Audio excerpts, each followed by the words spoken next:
кештеріңде қара шәугім қайнайтын пештеріңде қайран ана малынып қара терге таңертең түс құятын кештеріңде қайран ана малынып қара терге таңертең түс құятын кештеріңде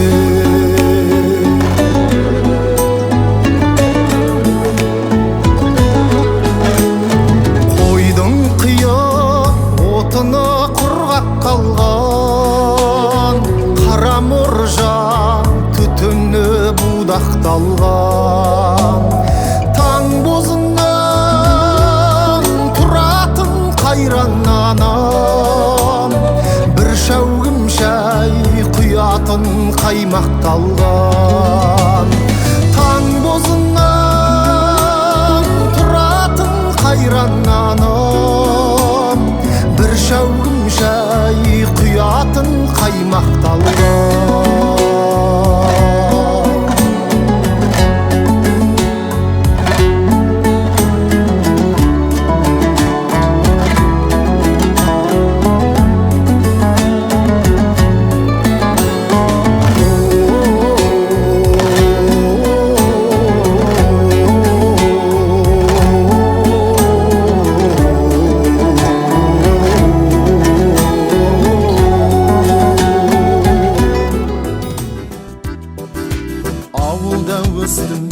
шаңына аунап еркеле оядан ұштым қатайды қанат ертере асығып алда бақытым күтіп тұрғандай армандар асқақ қиялдар қилы жетеле қаланың мынау тамаша сайран сауығы жолдарын жуған. Ал енді мына құрметті бүгін жиналған спортшылар ауылдардан келген. Бүгін мынау Божығыр ауылдық округі Салқынтөбе ауылында осындай үлкен бір шара өтіп жатыр. Бұл деген дүниеден өткен аруақтарға арналып, ас беріліп, футбол ойнатылып, енді былай айтқанда өлі разы болмай, тірі жәнегі жарылмас дейді. Сол сияқты аруаққа құрмет, жәнегі мына ұрпақтан қыран бағышталу. Сондай мақсатта бүгін осындай Салқынтөбе ауылында үлкен шара өтіп жатыр. Енді қазіргі уақытта міне біріншіден зират басына қыран оқылады. Осы ауылдың өз тұрғындары барып, командалар жәнегі жеребе тартылып, футбол ойыны жалғастырыла береді. Содан кейін сағат 12-де ас беріледі. Ол дегеніміз футбол ойыны тоқтатылады. Сағат 1:30-ға дейін футбол ойыны тоқтатылады. Ас беріледі мына әкімшілікте. Көріп отырсыңдар, ана жерде кигіз үй құрылып тұр. Сол жерге барып, құран қатымнан ауыз тиіп, қолдарында жайып, құран бағыштайсыңдар. Енді қазір бүгінгі күнге 6 команда шақырылған. Ол 6 команданың 2 командасы келмей отыр. Салқынтөбе ауылынан 2 команда шығып отыр. Сол себепті жігіттер футболдың ойынның жүйесі бойынша 6 команда круговой ойын ойнаймыз. Круговой ойын дегеніміз екіге қазір бөлінбейміз. Енді футболдың тәртібі бойынша өздерің білесіңдер футбол ойнаушылар. Круговой ойын ойнаймыз. Круговой ойын деген ол очкомен саналады. Ол очко дегенін 3 очко немесе 1-1 тепе-тең ойнап қалған команда ол 1-1 очко саналады. Білесіңдер ғой. Ол жерде егер команда тепе-тең болып қалса, 2 команда, ол жерде футболдың жәнегі жүйесі бойынша голдар саналады. Голдар. Ол деген 15-15 очкодан болып қалсандар, 2 команда. Ол жерде голдар саналады. Егер 1 гол кем болып тұрса, забитый гол, онда сол команда бірінші орынды алады. Егер ол голдармен бәрі бірге болса, жәнегі желтый карточка оның бәрі саналады. Тепе-тең болса, онда пенальти тебеміз. Түсінікті ғой. Енді жігіттер, қазір по правилам боқтық ешқандай болмайды. Тек қана судьямен қарайсыңдар, оқтамайсыңдар, итеріспейсіңдер, саусақта тиюге болмайды. Оқтамайсыңдар. Аруаққа құрмет жасаймыз жігіттер. Сендерге де құрмет. Ал енді осымен сәттілік жігіттер. Ойын жақсы болсын. Шымықтыға тұсау жоқ жігіттер.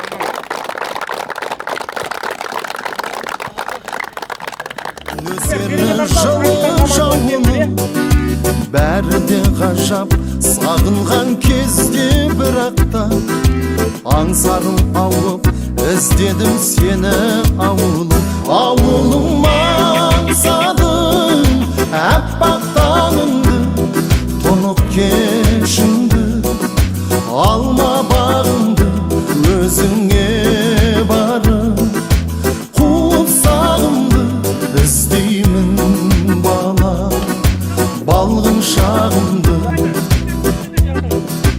достармен бірге саялап саябақтап шаттыққа толы өткізіп қызық шақтарын жадырап жайнап өтсе де жарқын күндерім ауылды аңсап жаныма сая таппадым ауылым аңсадым әппақ таңыңды тұнық кешіңді алма бағыңды өзіңе барып қуып сағымды іздеймін бала балғын шағымды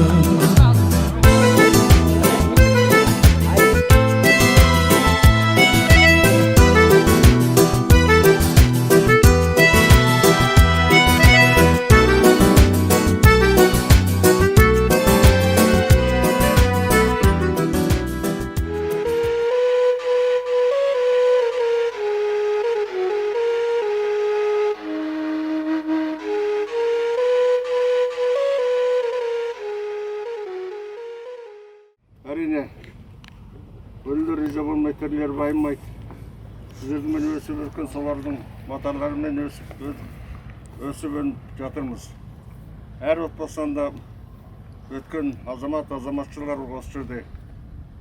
Бәрі осы Салқын төбеде Тройскийде қызмет етіп, еңбектің қара нары болған азаматтар.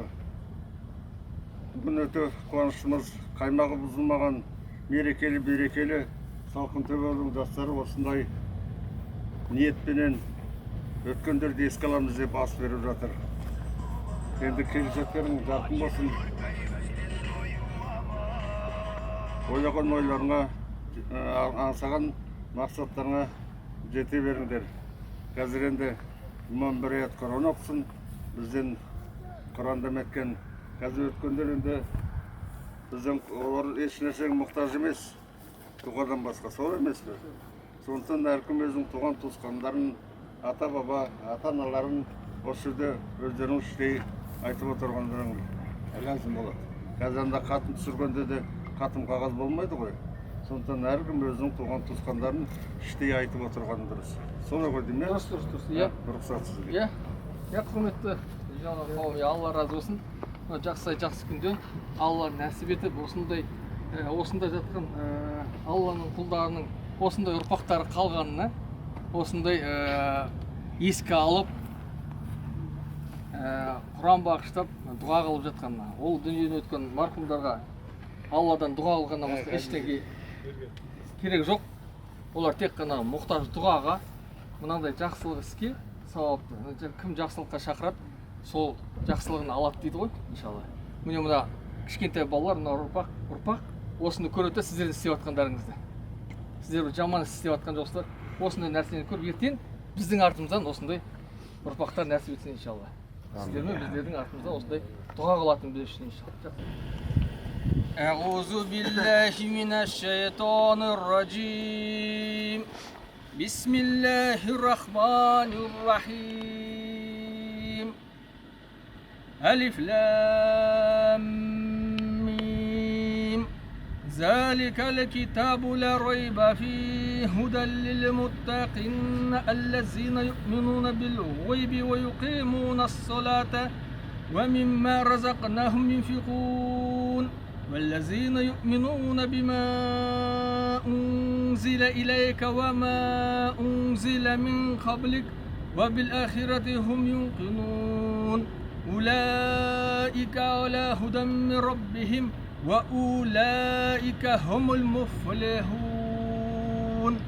بسم الله الرحمن الرحيم ياسين والقرآن الحكيم إنك لمن المرسلين على صراط مستقيم تنزيل العزيز الرحيم لتنذر قوما ما أنذر آباؤهم فهم غافلون لقد حق القول على أكثرهم فهم لا يؤمنون إن جعلنا في أعناقهم أغلالا فهي إلى الأذقان فهم مقمحون وجعلنا من بين أيديهم سدا ومن خلفهم سدا فأغشيناهم فهم لا يبصرون وسواء عليهم أأنذرتهم أم لم تنذرهم لا يؤمنون إنما تنذر من اتبع الذكر وخشى الرحمن بالغيب فبشره بمغفرة وأجر كريم إنا نحن نحيي الموتى ونكتب ما قدموا وآثارهم وكل شيء أحصيناه في إمام مبين واضرب لهم مثلا أصحاب القرية إذ جاءها المرسلون إذ أرسلنا إليهم اثنين فكذبوهما فعززنا بثالث فقالوا إنا إليكم مرسلون قالوا ما أنتم إلا بشر مثلنا وما أنزل الرحمن من شيء إن أنتم إلا تكذبون قالوا ربنا يعلم إنا إليكم لمرسلون وما علينا إلا البلاغ المبين صدق الله العظيم سبحان ربك رب العزة عما يصفون والسلام على المرسلين الحمد لله رب العالمين الحمد لله الحمد رب العالمين والصلاة والسلام على رسولنا سيدنا نبينا حبيبنا رسولنا محمد وعلى آله وصحبه أجمعين وهو يا رحيم وهو يا كريم وهو أنت أكرم أكرمين يا رحمن يا رحيم كل لمن ربысы жоқтан бар жаратушы жарылқаушы құдіретті мейірімі рахмет шексіз Аллах тағала бір өзіңе мадақ мақтаулар болсын пайғамбар саллаллаху алейхи уассаламға салауат пен сәлем болсын сенің разылығың үшін жақсы күнде қасиетті Құраннан Ясин сүресінен Бақара сүресінен болған сауапты әуелгі адам ата Хауадан тараған барша пайғамбар алейхиссаламдарға адамзаттың абзалы пайғамбарлардың сұлтаны басымыздың асылтай сүйікті пайғамбарымыз Мұхаммед Мұстафа саллаллаху алейхи вассаламға оның отбасы жанұясына күллі асхабына барша әулие әмбиелерге Я Рабби Аллах Тағалам осы қабірстанда жатқан Ла илаха иллаллах Мұхаммед Расул деп өткен күллі мүмин мұсылмандарға осы қабірстанда жатқан барша Құраннан мұқтаж болған аруақтардың баршасына әдейілеп арнайлап бағыштадық осы жиылған жамағаттың атынан әдейілеп арнайлап бағыштадық Я Рабби Аллахым жатқан жерлерін жайлығып қараңғы жерлерін жарық тар жерлерін кең жәндерін жәннатта тәндерін рахат ете көр қиямет қайым махшарда жүздерін жарық етіп Аллах Тағала амал дәптерлерін оң жағына беруін нәсіп еткейсің Аллаху Тағалам артындағы ұрпақтарына бала шаға ағайын туған туысқандарына Аллах Тағалам екі дүниенің жақсылығын бергейсің істеріне береке дендеріне саулық беріп бір өзіңе иман келтіріп иманды ғұмыр кешіп Аллахым өзіңнің сүйікті құлдарына пайғамбар саллаллаху алейхи вассалам сүйікті үмбетінен болуын нәсіп еткейсің Я Рабби Аллах Тағалам осы жақсы күнде жасаған амалдарына ықылас ниет дұға тілектерін бір өзің қолдап бір өзің қабыл еткейсің Аллах Тағалам Аллахумма салли ала сайидина Мұхаммадин ва сайидина Мұхаммад Rabbi yassir wa la tughassir Rabbil tamim bil arhamir rahimin Allahu akbar Qawl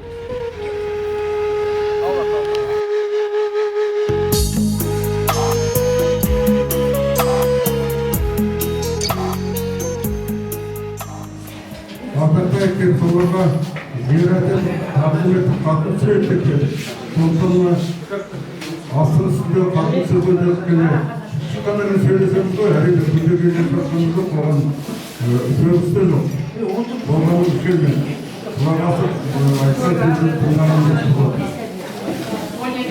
ана кезде үндегі жорық болса юра полгені ауысқан кезде үндегі бір орын отырып қояды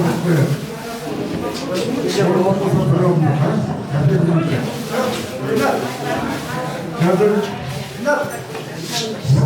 бәріміз сырттағы отырып өлілерінде болған сіздер байлайды дейді мынау өткен ағалардың бұларды еске алып оларға басын етіп кейінгі жастар жұртына береке бірінші оларға ақпарат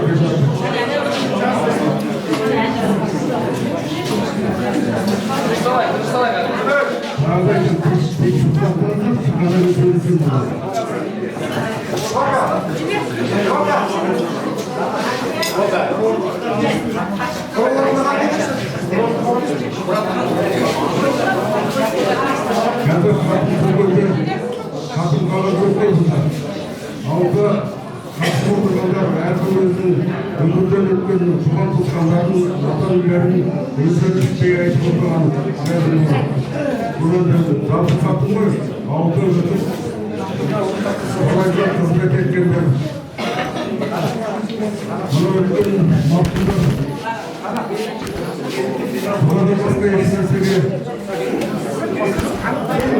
мұқтаж емес. Сондықтан қазір қатын табылып соларды күзейік. Адам баласы артына ұрпақ береді дейді. Артында өзінің болғанда бұлар көп күзейік.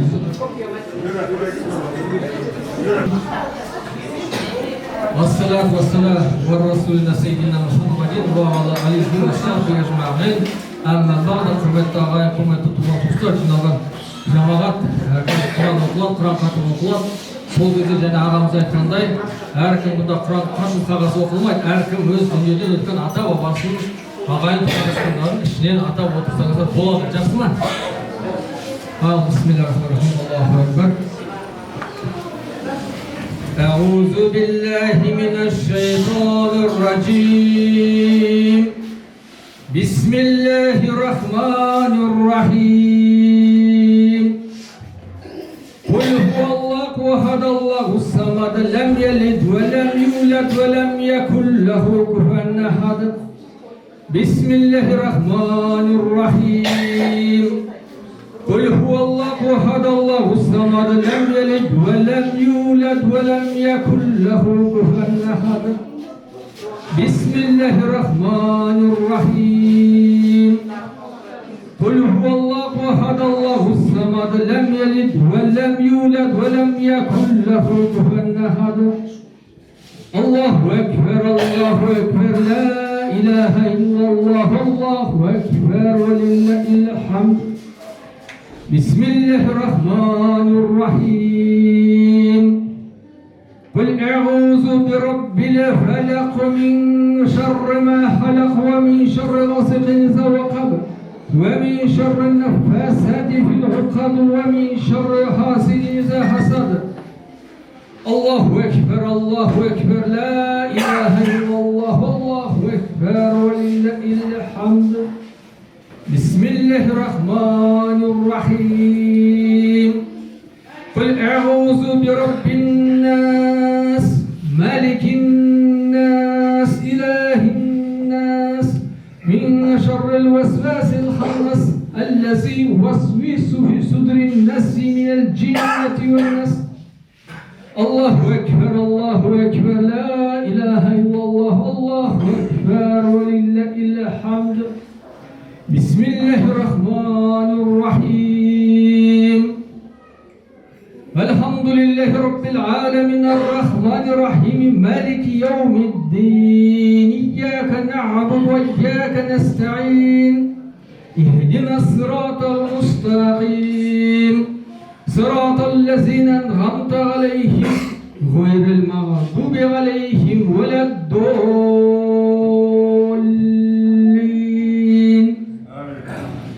بسم الله الرحمن الرحيم. ألف لام ميم. ذلك الكتاب لا ريب فيه هدى للمتقين الذين يؤمنون بالغيب ويقيمون الصلاة ومما رزقناهم ينفقون والذين يؤمنون بما أنزل إليك وما أنزل من قبلك وبالآخرة هم يوقنون. أولئك على هدى من ربهم وأولئك هم المفلحون. ربنا يا رب العالمين. صدق الله العظيم. سبحان ربك رب العزة عما يصفون والسلام على المرسلين الحمد لله رب العالمين. الحمد لله الحمد لله الحمد لله رب العالمين والصلاة والسلام على رسولنا سيدنا نبينا حبيبنا رسولنا محمد وعلى آله وصحبه أجمعين.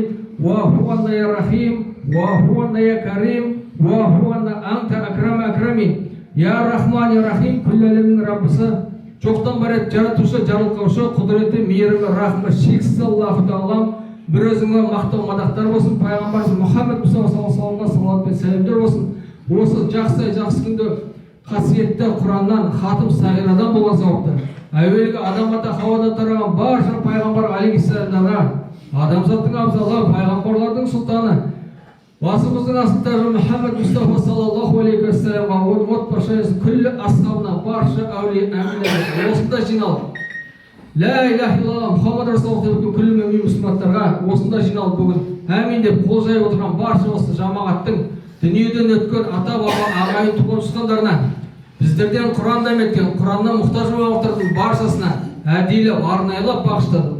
Я Рабби Аллах тағалам жатқан жерлерін жайлы қып, қараңғы жерлерін жарық, тар жерлерін кең қыла қойып, жандарын жәннатта, тәндерін рахат ете көр.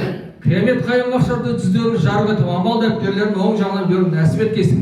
Я Рабби Аллах тағалам осының артында қалған ұрпақтарының жақсы күнде бір сенің разылығың үшін осы жасап атқан астарын, артынан беріп атқан садақаларын, дұға тілек, ықылас ниеттерін Аллахым бір өзің қабыл еткесін.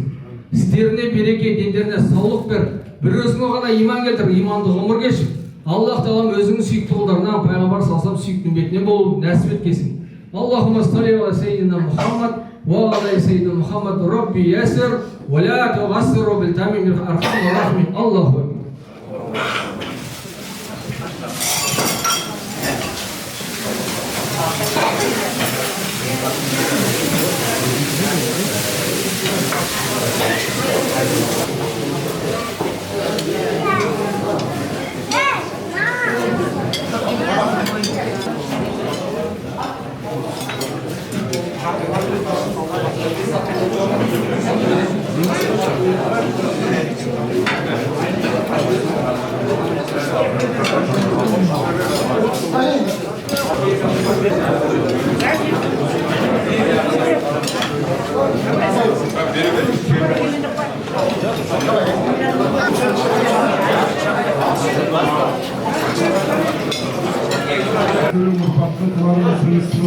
Benim atam, apam muhtarımın eken koyduğun Ünlü oldu.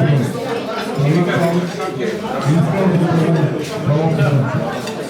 Allah aslarıyla insanlarım var. Ege tarafından bir ayrı tutuyor içinde.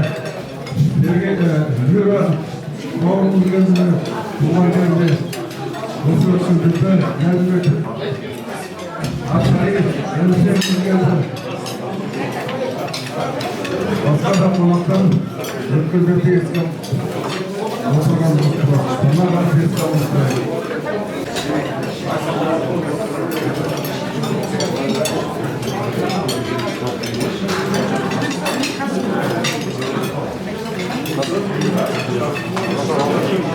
Жастарына bir өсиет айтамыз. Ауыл жастарына бір рахметімді айтамын десеңіздер.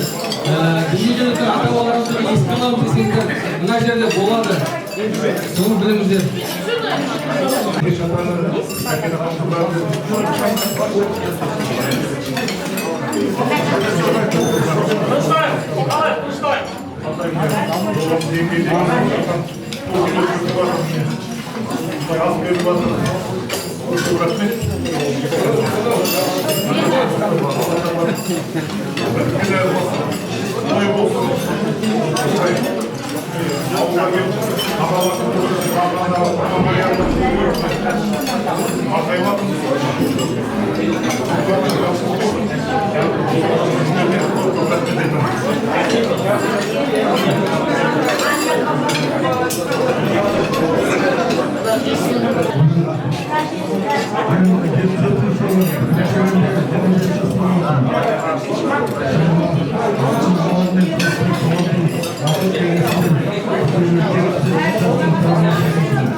Aralarımız muhabbetle, traktörde Жөптасыды.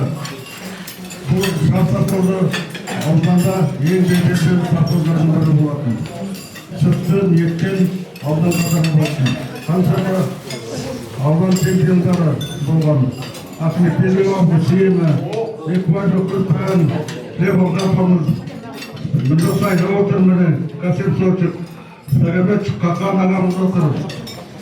Мен қайсын айтамыз, бәрі де еңбектің қаранары болатын. Жандар қанатта топырақтары тоқтап болсын. Мен айттық қой тағы да, мына аста кішен тиіс отырып, сол адамдарды еске алсақ. Қуаныш күйе болғанымыз ол Құдағембет болатын. Сайлаухан марқұм ағамыз қыста малшылар өлшеп жыл дайындап беріп отыратын. Талай қызықты өмірлер өтті.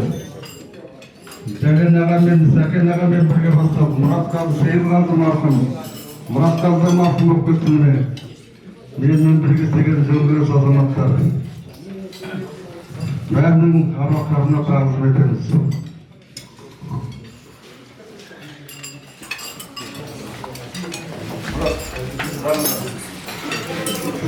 Ағаның папасы міне участок войны.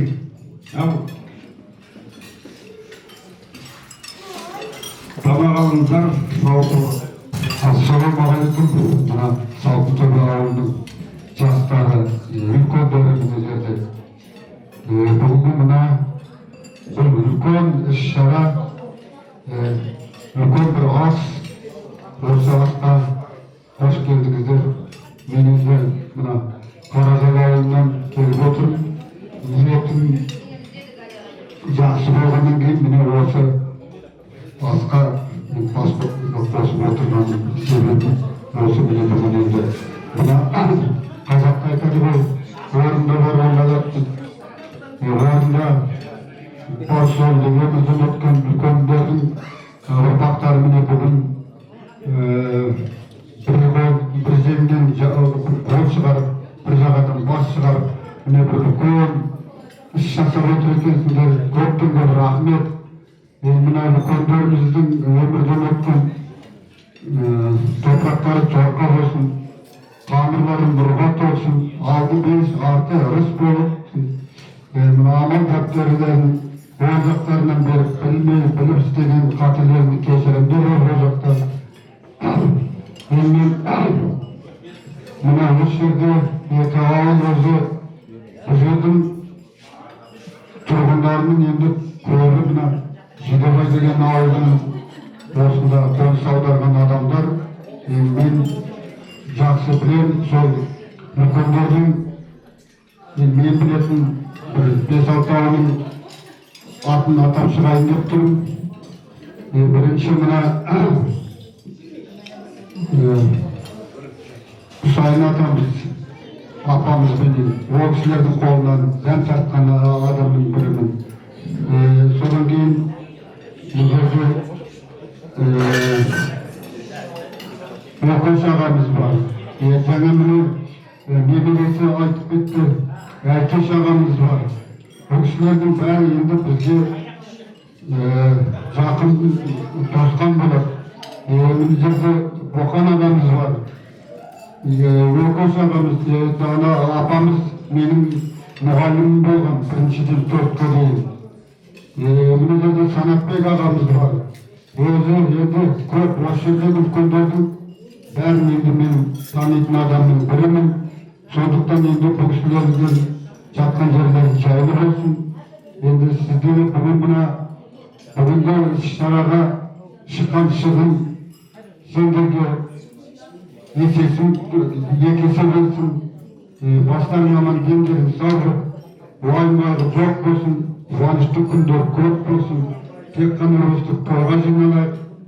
Енді не айтамын, мына тіленді бүкіл бір іс-шара. Сондықтан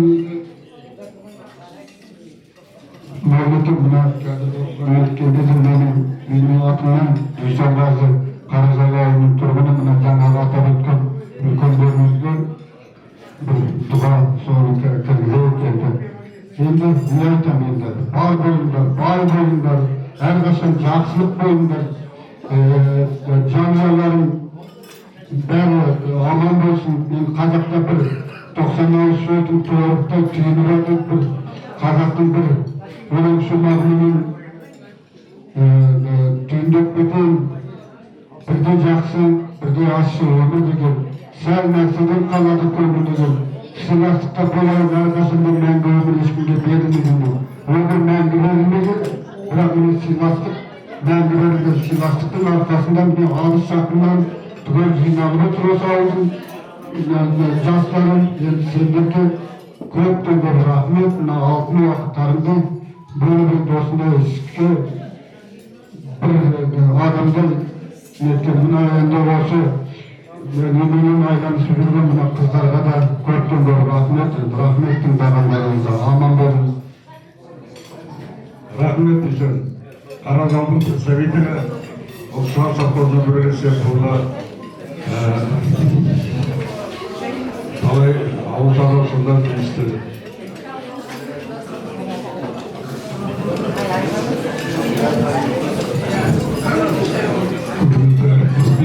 Құрметті достар, дорогие мои земляки, мне очень приятно сегодня вот быть на родной земле, в этой деревне, тогда еще называлось село Троицкое. Здесь жили мои родители, дедушка, бабушка, все. Я, когда сюда еду, вот поверьте, с трепетом у меня аж сердце вот колотится.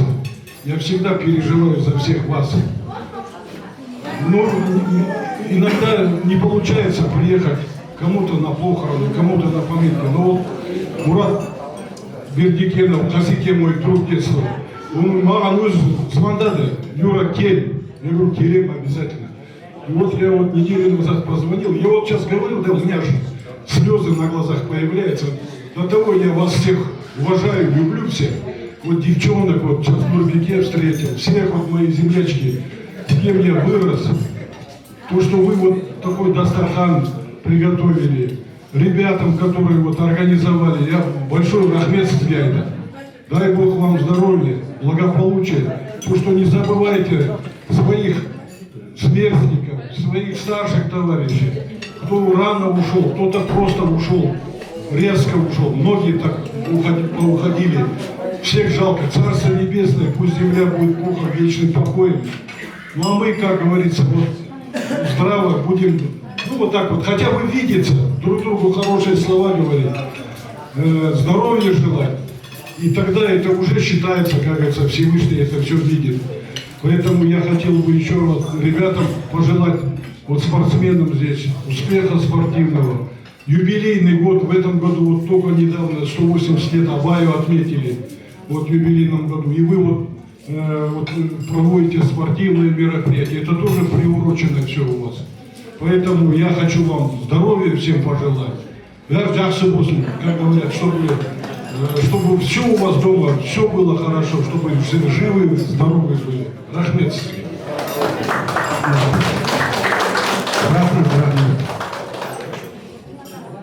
Одан Болат ағаның баласы отырады. Тоқан ағаның әскербекке отыр. Енді сіздер бірін айтпады деп, бәрімен бірге жұмыс істедім, бәрімен сыйластық болдық. Дастархандан дән таппын. Бәрінің солардың баталарымен бүгін өзі бөліп, немере сыйып отырған жанмын.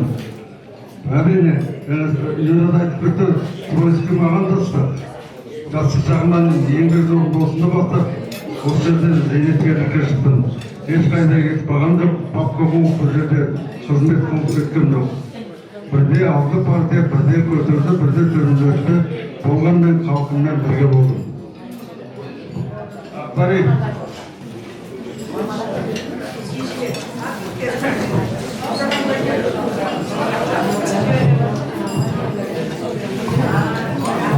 Ассалаумағалейкум, құрметті жерлестер, бауырларым, ағаларым, осы ести сала бізде қолдап келіп отырмыз.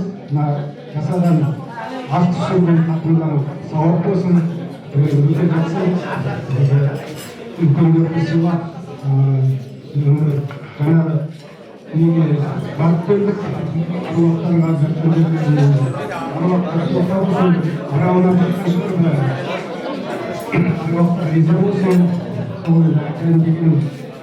Мен болсам өзім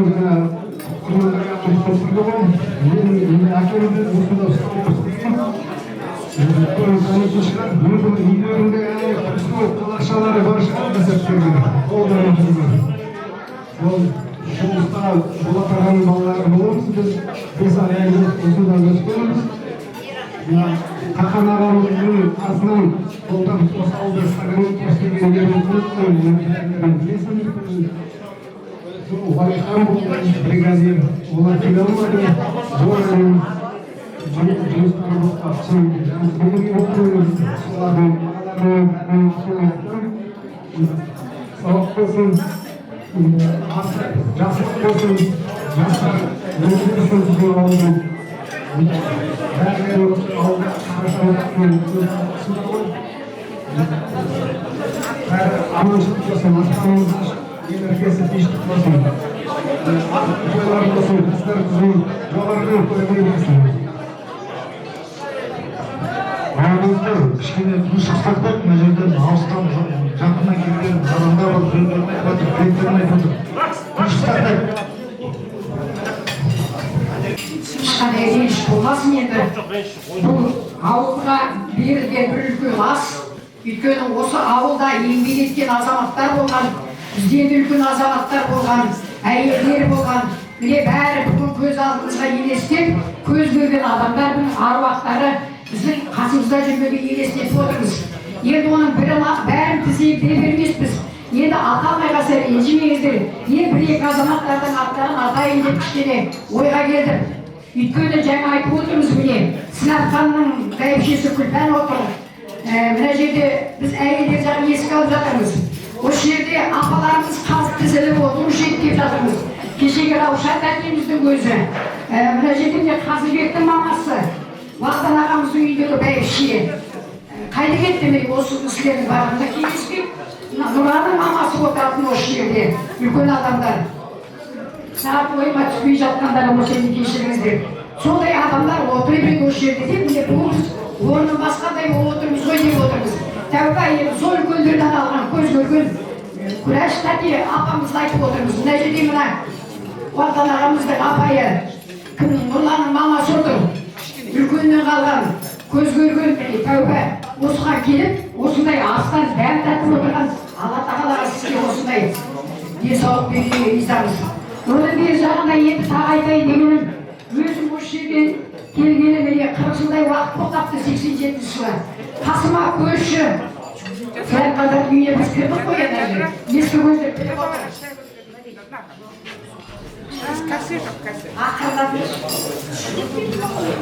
Ескі көздер біліп отыр. Сол жерде Мұхаммедқали ақсақал, баласы міне Тоқан.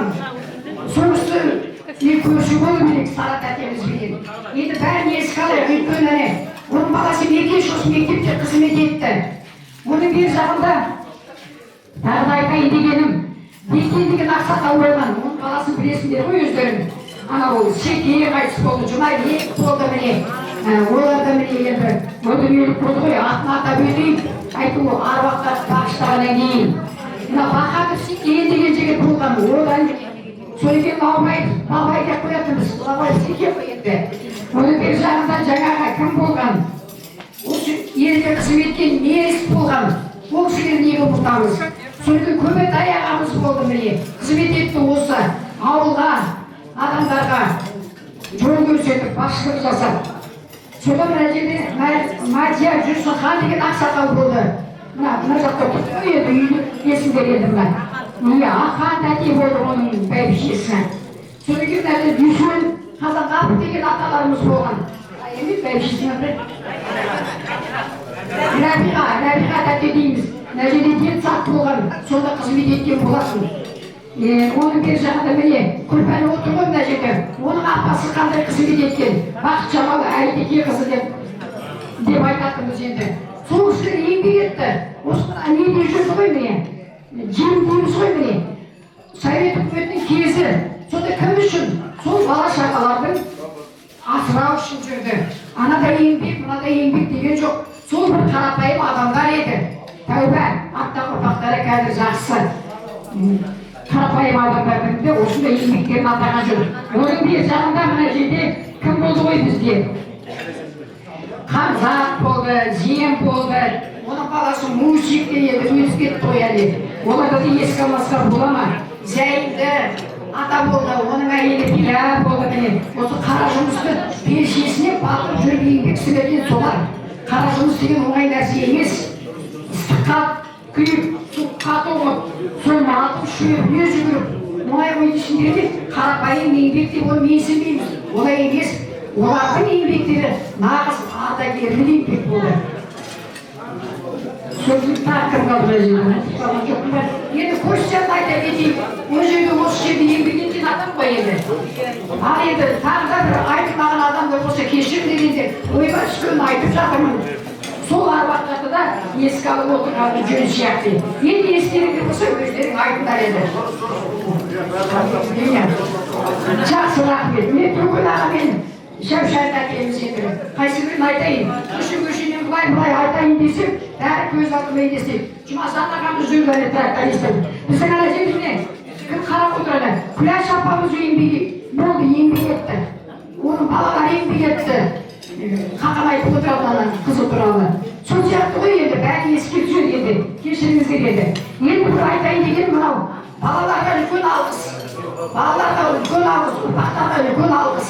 Осындай құрметпен осы тойшының балалары бірін сөзін бірін тыңдап, қай жерде тойшының баласы бар, бәрі жиылады. Үлкенбіз демейді, кішіміз демейді.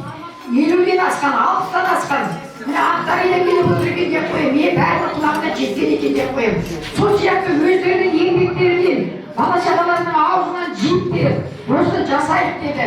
Бір бие сатып алды. Бәрі ақша жинады, осының бәрін өткізейік деп ұйым қылды, ұжым қылды. Бірін-бірі тыңдады. Ол бір жақсы ниет, ұрпақтардың осылай үйіп шылды. Бізге қуаныш әкеледі. Өмір жастары ұзақ болсын. Сендер де осындай жақсы, үлкен жасқа жетіп, бала-шағаларға амандығын көріңдер, қызығын көріңдер. Балаларыңды оқытыңдар, жеткізіңдер. Оқыған адам қарап қалмайды. Дегенмен қара жұмыстың адамдары да келеді. Рахмет соларға. Солар бізге ет жасаған, шөп әкелген, малымызды асырап берген сол адамдар. Тазалықты жасаған. Сондықтан адамдардың қай еңбегі болсын бағалы. Ал көптен көп рахмет. Алғыс білдірейін.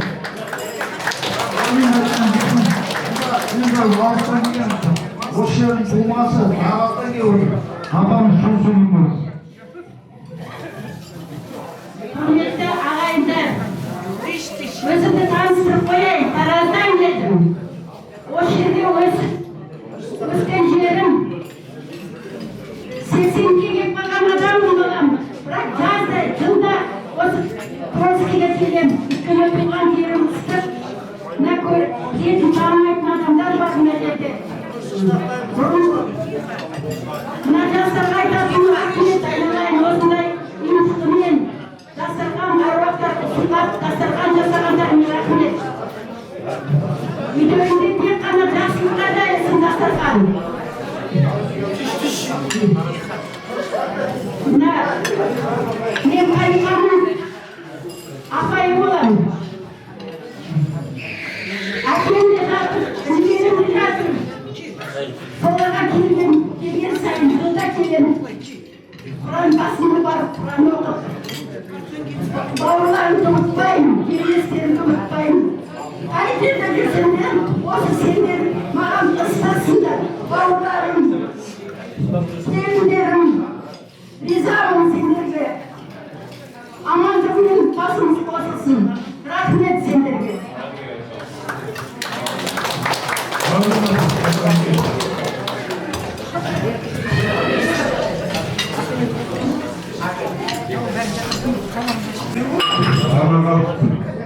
Отырыңдар жанында бұл деген салай азаматтар азаматтарға бес қалды ғой. Әлде салай азаматтар бес қалды ғой. Бірақ жалпылама қатын сұрдақтан кейін әркім өзі іштен атап өтті ғой. Тағы айтам, біреуді айтып, біреу айтылмаса, ертең ренжіп болған болса, Құрмағали менің атамды айтқан жоқ, менің папамды айтқан жоқ. Бәрі де алтын кісілер, еңбектің қара нары болған. Осы біздердің сіздердің келешектеріңіз үшін сол істер белсеспей жұмыс істеді. Айттым ғой, ақтап тоқымызда қайсы бір жағдай болдың келістесіп қоста тұрды. Жаңғырда, қарда сиыр салды. Оның бәрі олардың қаржылы еңбектері. Әрине өкініш көріп талай ортамыздан озып кетті. Міне бүгін берекелі салықтырманың жастары сол істерді көрген біздің басымызды құрып сауылмайды. Қатын түсіріп еске алып жатыр. Ол кісілер бір алмататқан шығар. Мен немерем, балаларым бізді еске алып жатыр деп қуанып жатыр. Мәйім солай болсын. Біз қаймағымыз болған салықты деп алған береке-бірлігі әрқашан асан үшін ауылымыздың іргесі өрмесін, жастарымыздың келешегі жарқын болсын.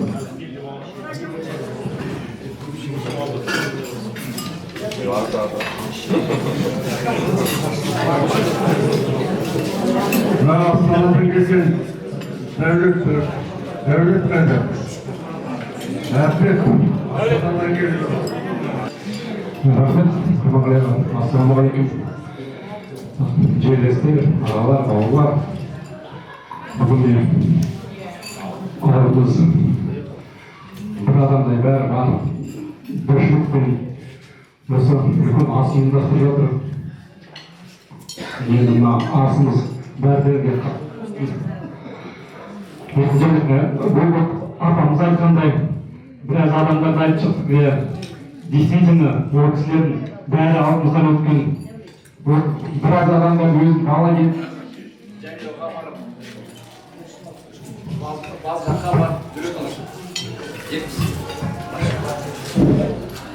Баз жаққа барып жүретін ол адамдар бәрі танымыз ғой.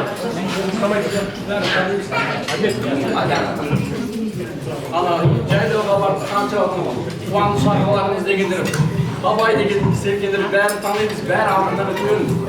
Бұлай да действительно кісілер соның бәрін еске алып жатасың. еске алып жататын күндер болады, бәрін ойлап, ол кісілерде болған, былай болған, солай болған деп көп адамдардың действительно былай қарасақ біраз уақыт өткен екен. Енді артқандарына қалған ұрпақтары осыны ұйымдастырып жатқан балалар, немерелер, шөберелер бар. Бәріне тілейтін тек қана жақсылық, осы емшілік, күрішілік бірлік бар жерде тірлік бар дейді. Действительно қазір ауылдан біраз адамдар кетіп кетіп қалса да ауылдан тастамайды. Осындайда бәрі үшін жақсы бір группа чақтары бар. Сол группаға жарымса болып бәрі бір адамдар үшін жан таласып ауылды тастамайды. Бәрі еске алып отырады. Тек қана жақсылық қана болсын. Тойда жиналайық, қуанышта жиналайық. Ана-жақта жатқан ағалықтар бәрі риза болсын.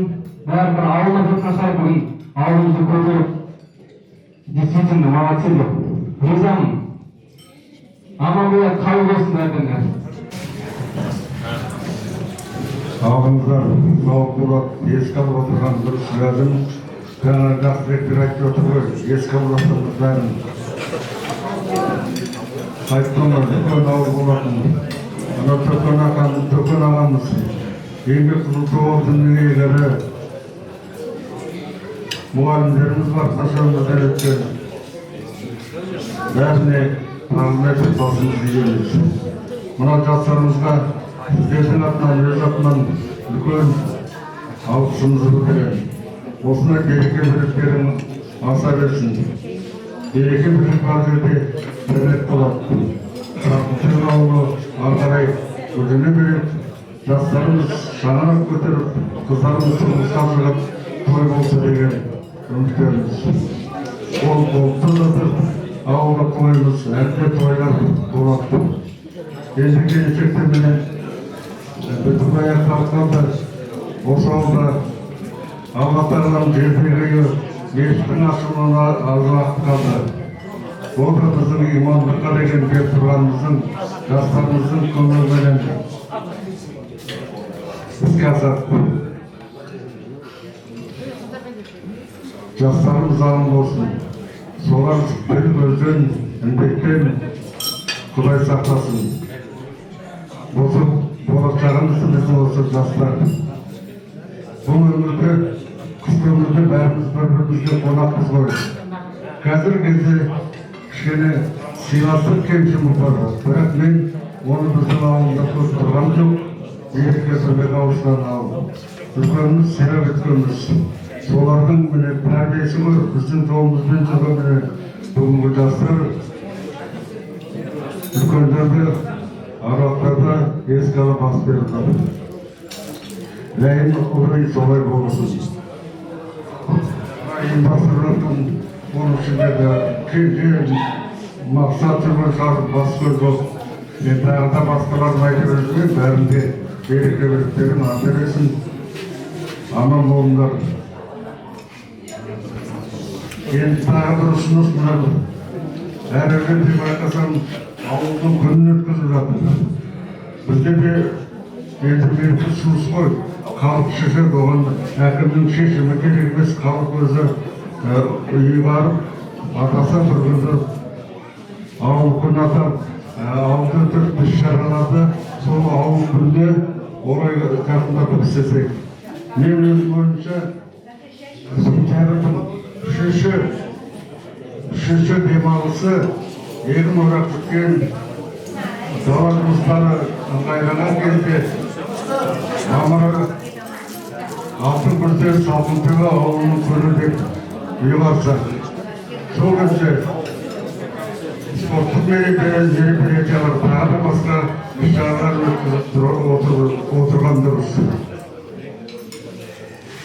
Міне Салтынтөбеміз деп де осы ауылдың түлектері жазып. Осындай енді кейін ғана басқа қалаларда басталып жатыр. Салтынтөбеде бірінші болған. Рахмет, тамағаныздар, еске алып.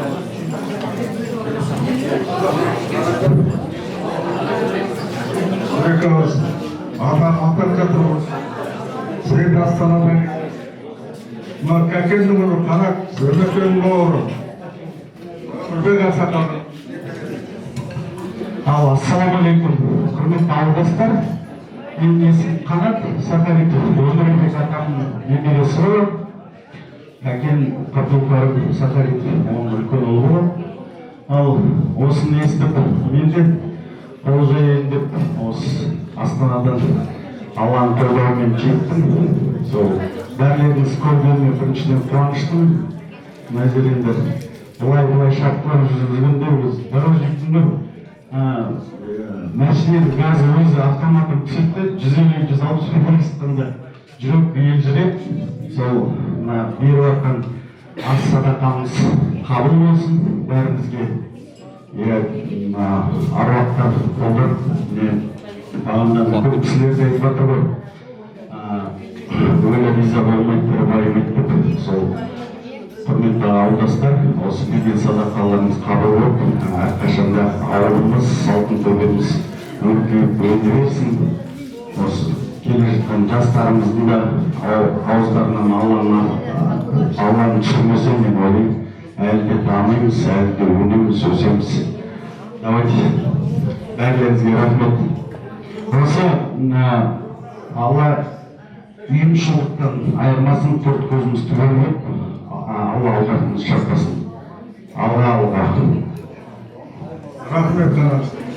Мен жасы республика жазылмаймын. Қанатты кеше ғана осы ауылда туыңыз көп, қазір Астанада үлкен бір кәсіпкерсіз ғой, білмейміз жүрді.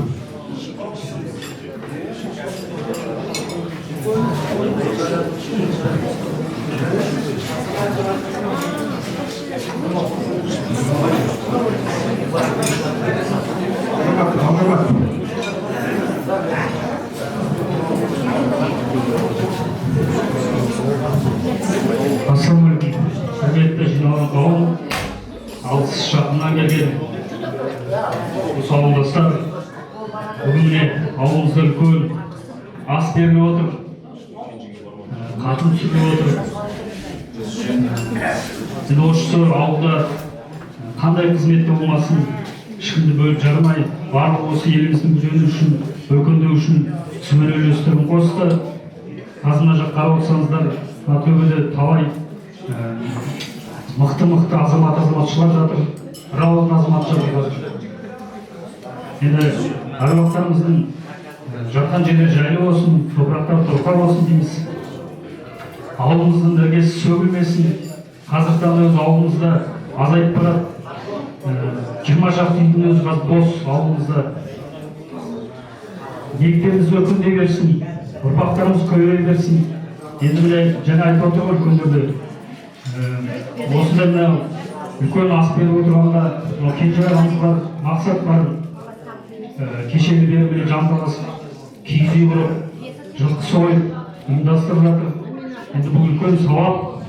Оның артында мынау жеңгелеріміз, қарындастарымыз жүр Қазан ошақтың басында. Бұның барлығы береке бірліктің арқасы. Ауылымыз өркендеп гүлдене берсін, асымыз қабыл болсын деймін. Рахмет. Ассалаумағалейкум, құрметті жерлестер, ауылдастар. Бүгін үлкен бір той болып жатыр.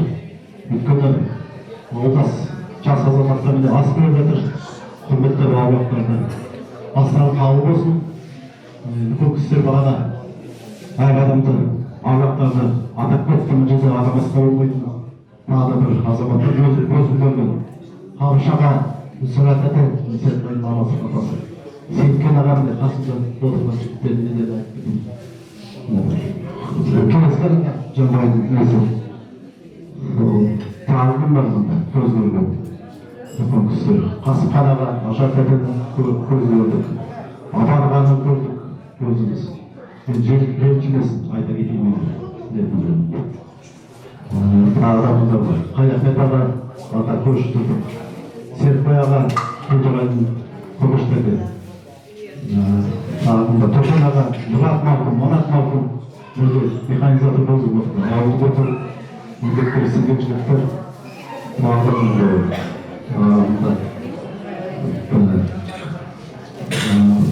Амантай аға мәкеті көрген болсын. Амантай жезді болды. Амантай аға механизатор болды. Ауылды жатсын көрді. Бағана айтып алғаннан көрді. Әкеш аға айтып тұрғаны. Құсман аға майдан кетіп көрді. Көз ойды, елді кісілді. Ауыл шалашын бұтыр. Қабдан аға көрді.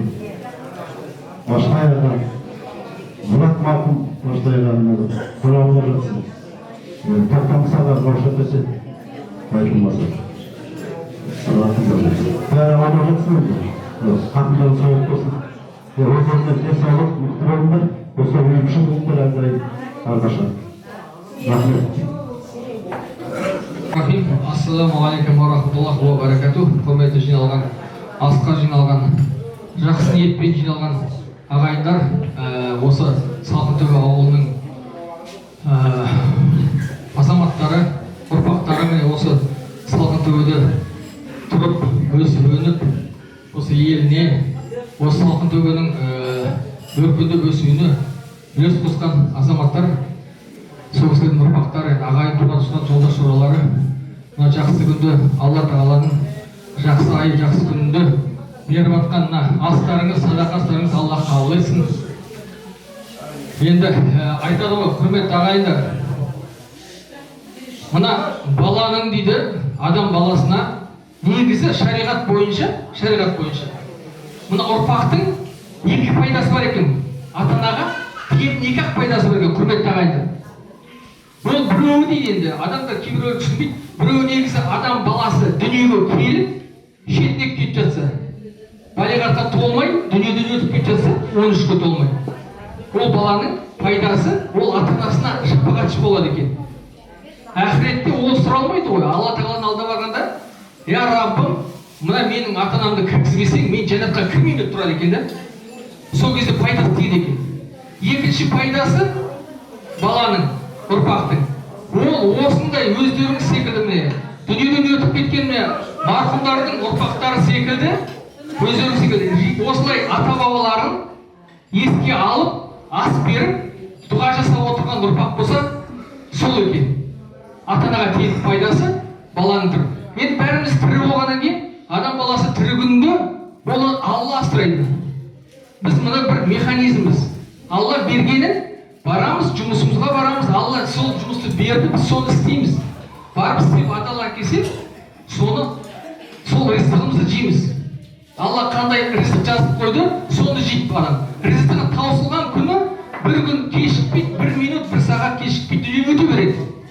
Сондықтан біздің міндетіміз, сіздер мен біздің міндетіміз, осы секілді, осы Салқын Төбенің жастары секілді ізге ұрпақ тәрбиелеу. Алла разы болсын. Дүниеден өткен ата-бабаларыңызға, ағайындарыңызға, мына алдарыңызда жүрген мына қарияларға, ақсақалдарға Алла разы болсын. Мына мен өзім өз басым байқағаным бір 3-4 жылдың ішінде осы ауылдардың арасында Салқын Төбе ауылы бір сондай бір жақсы істерді бастап, осындай нәрсені өткізіп жатыр. Содан кейін тағы да бір атап айтып кететіні, мына Алланың үйі Алла қалаған жерге салынады, құрметті ағайындар. Мына мен білетін бір жер бар, мына Приречный деген жер бар, Семейде. Сол жер, сол ауылға бір азаматтар болды, сол жерден, мықты азаматтар. Қанша жыл мешіт саламыз деген. Бірақ салынбады. Қолдарында бар, бір 5-10 мешіт салып тастауға болар еді. Бірақ салынбады. Анау жақтан бір жақтан келді, бір аталарымыз таптық, сөйттік, бүйтік деп Алланың қалауымен келді де мешіт салды сіздерге. Оны да естіп жатырмыз, оған да сіздер үлес қосып жатыр екенсіздер. Жастар үлес қосып жатыр. Көмегімен сіздер жаман адамдар болсаңыздар, ауыл нашар болса, мынандай мешіт тұрмаушы еді. Әрқашанда міне көрші ауылдан болсақ та, осы жерде жүреміз былай өтіп. Сонда мынандай мешіт. Алла қалаған жерге, Алланың рахметі түскен жерге мешіт салынады. Тегінде құрметті ағайындар. Соған қарағанда Аллаға шүкір, адамдарды Алланың алдында дәрежелеріңіз жақсы. Сондай бір мынандай жақсы істі кім бастайды? Өзі пенденің, адам баласының міндеті. Бүткіл адамзатты әрқашанда бір-біріңді жақсылыққа шақырып, жамандықтан қайтару біздің міндетіміз. Ескертуіміз, бауырым, мынау жаман болады. Мынау бүйтіп істемек үшін былай істейді. Мынандай жақсы болады, мынандай. Енді осы жиналған қауым, Астанадан келіп отыр, андан-мындан, Тараздан келіп отыр. Біреудің басы, осы ауылда 3 той болған жасын, бір күнде. Бірақ осындай адам жиналмаушы еді, көрдіңіздер ме? Алыста жүрген адам білетін ауылдың ыстығы екенін. Міне айтып отыр, мына кісі тойға шақырса келе ме? Мынандай ас дегеннен кейін жанын ұшырып, бәріне жаңа ауыр айтып отырған бауырым, түзелумен айтып келдім деп. Сол секілді бәрі жан-жақта жүрген ауылдың азаматтары ауылына сағынып тұрады. Қандай жер болсын, ол салтымызда да бар, шариғатымызда да бар. Пайғамбарымыз саллаллаху алейхи айтқан, Меккеден қуылып жатқан, Мекке деген, Меккеге барғандарыңыз болса, қажылыққа, умраға барғандарыңыз болса, Меккені көріп таң қаласыздар. Мен өзім болдым, таң қалдым. Қанша мен барғанда онда 8 миллион адам болды. Ненің кезінде, Рамазан айында. Тас деген плита секілді ғой. Бірақ адам көрдіңіздер ме? Ол Меккені салған кезде, Қағбаны салған кезде Ибрагим пайғамбарға Алла айтқан осыларға сал деді. Сонда айтқан, мына жерде ешкім болмаған, ешкім болмайды олар деді. Аллахым, ол қалай дегенде айтқан ғой, сенің міндетің салу деген болды. Сал, содан кейін шақыр деген болды. Әкелу менің міндетім деген. Құрметті ағайындар. Сол секілді күдеріспеңіздер, ауылдарыңыз азайса, жастар өсіп кетір, келеді ауылға. Алла қаласа қайтадан толық болады. Алла, мына совхоз дүркіреп тұрғанда мынандай мешіт болған жоқ. Солай ғой. Мынандай қатыпхана болған жоқ. Солай ғой. Сондықтан міне ауыл азайған сайын, ауыл көп. Жастар мынандай болған жоқ. Өзімізді осы жастардың біреуі өстік қой, көз жерді тентек болдық. Сол секілді қазір жастардың ассалаумағалейкум, қай жер? Ауылдың жақсылығы, адамның жақсылығы сыртынан көрінеді. Ауылдың жақсылығы бізге де сіздердің сырттарынан көрінеді. Осындай тәрбиелі, осындай жақсы ұрпақ өсіп келе жатыр. Сол аталарыңыздың еңбегі, бағанағы айтқан, әжелер айтқан, аталар айтқан, ата-бабаларыңыздың ұят болады, жаман болады деп сөйтіп тәрбиелеген еңбектері сол кісілердің. Ол кісілердің заманында өкіметтің, кеңестің, өкіметінің қылышынан қан тамып тұрған заман болды. Құдайды айттырмады, бірақ солар бисмилля, Құдай сақтасын, осы ұрпағымды сондай жақсы ұрпақтан, осылардың жамандығын көрсетпесін деді, солай ғой. Сондай тұғадан, осындай салихалы жақсы ұрпақтар шығып отыр иншалла. Алла нәсіп етсін сондай жақсылықтан жақсылық. Бұның артынан жақсы істі бастадыңыздар осы 3 жыл бұрын ба 4 жыл бұрын. Содан бастап міне жақсы істеп келе жатыр. Аллаға шүкір. Бұдан ары қарай осы жақсы істерге жалғасады. Жақсы істің көзін бастаған сондай бір Алланың да алдында, адамның да алдында сондай бір жақсы қауым болуды Аллах нәсіп етсін сіздерге. Енді мына мешіт болады. Бұл жерде мешіт болғаннан кейін 2-3 күнде болсын. Былай өткенде біз өзіміз намаз оқығаннан кейін, кісілердің салқын төбенің мешіті бітпеп екен дейді біз күмбез қойыпты ғой деп айтамыз. Мұнарада былай өткен мәшіндер кіріп намаз оқып тұрады. Мыңның айтады ғой 101 оқыдыр дейді. Ол тегін емес, ол шариғаттың нәрсесі. Сондықтан бір адам шаршап келе жатып, мына мешіт өзіміз секілді өзімізді алыс жолға шықсақ, бір мешіт болса қуанамыз. Ой, жақсы болды ғой. Оны намаз оқитын адам түсінеді. Мешіт болса қуанасың.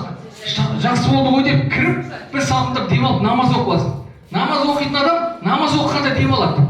Өйткені еш нәрсені ойламайсың, жүрегің Алланың алдында тұрып намаз оқыған адам сондай жақсы демалады да. Сон демалысты сезінген адам бір күшімен риза болады да сол жерге. Сол жерге дұға тілейді. Мысалы өзіміз жүрген жерде сөйтеміз. Қай жерде бір кішкентай ауылда бір мешіт, бір намаз оқитын жер жасалып тұрса риза боласың. Содан я Аллах тағала осы жерге намаз оқитын адам сөйтеді. Осы жерге Аллах тағала өзінің нұрын жаудырып дұға тілейді. Мына мешітті кісіге толсын Аллах тағала деп дұға тілейді.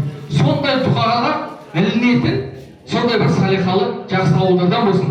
Мына жақсы күнді осылай жиналып, үлкендеріңізді құрметтеп, марқұмдарыңызды құрметтеп, Алланы ұлықтап, пайғамбарына салауат айтып жатқанда, алхамдулилля, Алла қабыл етсін иншалла.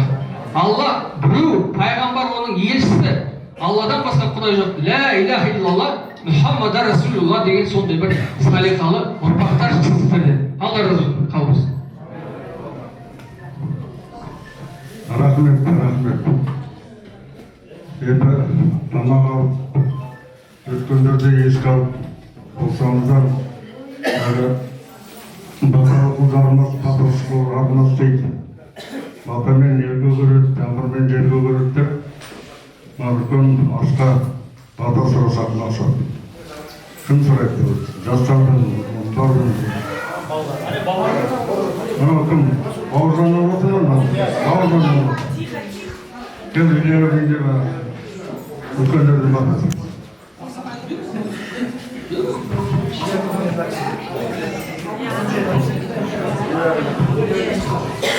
Allah'ın canlısı bayılsın, sayılsın, ketmez devlet kendiymişsin, hastalığa ötmesin, hastalığa ötmesin.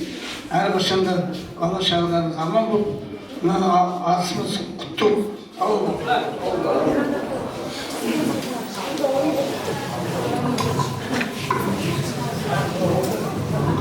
Barışlarınız vaxtlarınızı gelgендерге алыс жақыннан келген қонақтарға рахмет.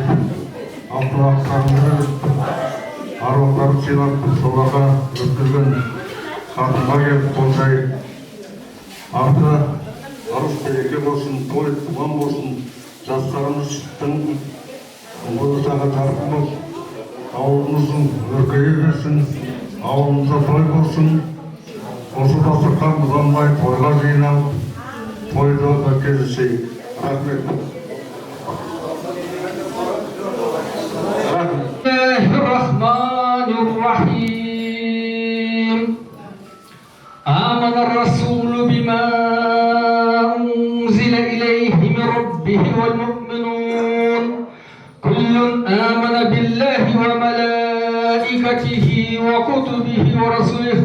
لا نفرق بين أحد من رسله وقالوا سمعنا وأطعنا غفرانك ربنا وإليك المصير لا يكلف الله نفسا إلا وسعها لها ما كسبت وعليها ما اكتسبت ربنا لا تؤاخذنا إن نسينا أو أخطأنا ربنا ولا تحمل علينا إصرا كما حملته على الذين من قبلنا ربنا ولا تحملنا ما لا طاقة لنا به واعف عنا واغفر لنا وارحمنا أنت مولانا فانصرنا على القوم الكافرين. بسم الله الرحمن الرحيم. والله الذي لا إله إلا هو عالم الغيب والشهادة هو الرحمن الرحيم.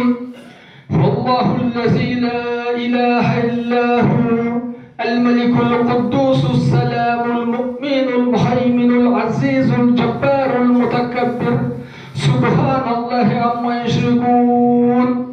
والله الخالق البارئ المصور له الأسماء الحسنى يسبح له ما في السماوات والأرض وهو العزيز الحكيم. صدق الله العظيم. سبحان ربك رب العزة عما يصفون والسلام على المرسلين الحمد لله رب العالمين. الحمد لله الحمد رب العالمين والصلاة والسلام على رسولنا سيدنا نبينا حبيبنا رسولنا محمد وعلى آله وصحبه أجمعين. واغفر لنا واغفر لنا وارحمنا أنت مولانا فانصرنا على القوم الكافرين. يا رحمن يا رحيم күлләлемнің раббысы, жоқтан бар етіп жаратушы, жарылқаушы.